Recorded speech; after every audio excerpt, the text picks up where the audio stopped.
Halo Honda Lovers dan Sobat Extro. Untuk kali ini saya kembali fokus kepada tuas transmisi. Ya, kita lihat memang untuk saat ini bahwa pembelian mobil matic semakin hari semakin meningkat. Itu artinya masyarakat semakin memahami ya bahwa untuk mobil matic ini lebih nyaman, sehingga mereka lebih banyak memesan untuk mobil maticnya. Saya ingin sekali sharing mengenai bagaimana cara menjalankan atau mengoperasikan tuas matic yang benar ya. Dan juga harus berhati-hati karena memang di dalamnya juga ada gearbox yang harus kita jaga baik-baik ya. Penggerakan tuas transmisi ini ada aturan mainnya ya, tidak hanya sekedar main dorong atau main tarik saja. Ini bisa berbahaya kalau kita tidak tahu triknya. Mobil yang ada di ini adalah mobil BRV, tapi untuk Honda semuanya pakai line lurus ya, pakai trek lurus ini seperti ini, tidak berbelok-belok seperti mobil yang lain atau merek lain. Nah, kita sekarang pengen tahu dulu bahwa di sana ada P jelas untuk parkir, kemudian di sini R reverse ini untuk mundur ya, kemudian N ini netral, D ini drive, S ini untuk pada saat jalanan nanjak, L juga demikian, nanjak yang lebih curam. Ini fungsi-fungsinya. Nah, untuk tuas transmisi ini pada saat menggerakkannya ada titik ya, dari titik misalnya titik N ke R ke P atau sebaliknya. Di sana ada satu tombol di balik tuas ini ya.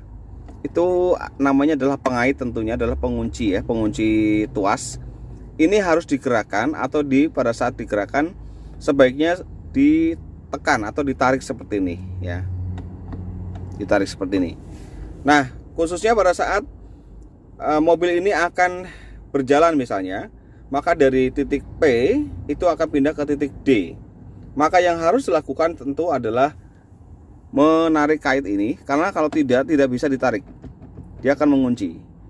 Itu yang pertama. Yang kedua adalah jelas menginjak rem. Ini wajib ya.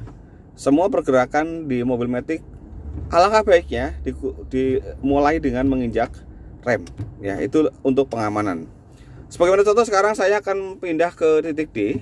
Dari titik P sekarang ini ya ke titik D. Ini treknya lurus, nggak usah khawatir, ini tidak akan gelontor begitu saja karena ada pengaitnya atau pengunci. Saya akan pindah ke D, ini harus ditekan pengaitnya ya. Jadi sangat mudah. Langsung ke D, posisi di D, misalkan langsung berjalan. Maka kemudian jangan lepas remnya sebelum posisi di depan memang benar-benar sudah oke, free untuk bisa kita bergerak maju. Meter clusternya terlihat ada D-nya di sana.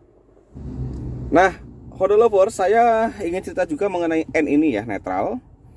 Tuas ada di netral ini posisinya sangat penting juga. Ini digunakan pada saat misalnya di lampu merah. Jadi di lampu merah sebaiknya posisinya di N.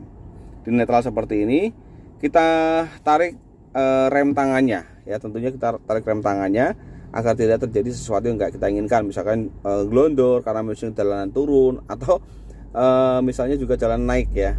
Jangan lupa injak rem kembali, kita langsung ke D. Nah, posisi N ini kalau mundur itu bisa langsung ya, tidak perlu harus pakai pengait seperti ini contohnya. Hanya dengan jari saja sudah bisa jalan ya, tidak perlu pakai pengaitnya. Atau juga D ke N, ini juga tidak perlu pakai mengunci pengait, atau dengan menarik penguncinya. Tetapi yang paling penting adalah sekarang ini ya, yang harus diketahui adalah posisi N ke R dan ke P ini wajib dengan menarik pengait. Ini N, kalau kita dorong tidak bisa. Kalau dipaksa pasti akan rusak ini transmisinya ya, gearboxnya. Kita tarik pengaitnya dulu ya, kemudian kita dorong ke R ya, ini sudah R. Ke P juga demikian, harus ditarik pengaitnya ya. Posisi di P itu akan posisi aman ya, posisi untuk parkir yang lama. Jadi berhenti lama atau berhenti memang sudah dimatikan mesinnya, itu ada posisi di P atau di parkir. Lalu kemudian untuk fungsi S dan L ya, ini second dan low.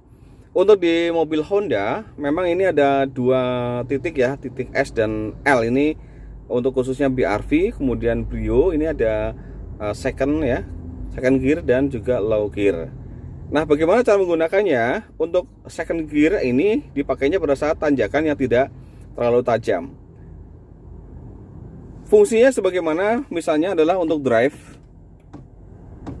Pada saat mobil masih berjalan di D ini, kemudian perlu tenaga atau power, sehingga kita harus menggunakan second gear ini atau S.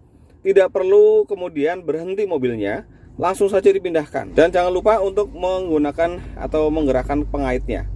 Ini di pengaitnya dipegang pindah ke S, tapi tidak perlu menginjak rem pada saat berjalan ya. Artinya langsung saja. Tentu gasnya yang dilepas ya. Jadi ada penurunan RPM. Begitu juga pada saat ke L, ini tidak bisa langsung ditarik saja ya. Harus pakai pengait di tanjakan yang curam. Ini juga digerakkan dari S ke L-nya pun tidak perlu harus berhenti mobilnya. Jadi pada saat berjalan langsung digerakkan saja, tidak apa-apa. Nah, untuk menggerakkan L ke S ke D ini tidak perlu harus memakai pengait lagi ya. Tinggal didorong saja juga bisa. Ya, begitu. Tapi pakai pengaitnya pun tidak masalah. Nah, saya infokan lagi mengenai satu fungsi ya. Di sini ada fungsi lubang ini ya. Fungsi untuk apa?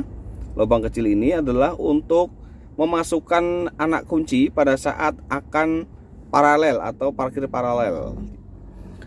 Jadi pada saat akan parkir paralel, misalnya jika posisi ada di P seperti ini, misalnya itu dipindahkan ke sini ke N, itu harus pakai anak kunci dimasukkan ya. Tapi kalau memang sudah pasti bahwa ini kita akan paralel, sebaiknya pada saat berhenti posisinya di N saja, kemudian mesin dimatikan. Mesin dimatikan, rem tangannya diturunkan, maka itu sudah netral. Ya, ini posisi masih rem tangan misalnya, dan ini posisi P, maka akan memindahkan ke N atau ke netral. Maka anak kunci harus dimasukkan ke lubang rilis ini. Ya, jangan lupa nih Sobat Extro. Nah, ini karena memang ada keyless entry seperti ini, maka ini harus dibuka kuncinya untuk mengambil anak kuncinya. Jadi misalnya contoh ini seperti ini. Ini ada lubang, ini tekan ke kiri ya, dorong. Nah, tuh didorong ke atas, kemudian dicabut. Nah, ini sudah dilepas anak kuncinya.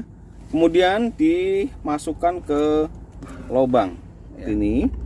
Kemudian ditekan. Nah, ini empuk sekali. Sambil ditekan ini dipindah ke N. Ya, dipindah ke N. Demikian. Nah, posisinya baru diturunkan rem tangannya, maka itu sudah netral. Nah, tinggal dicabut lagi.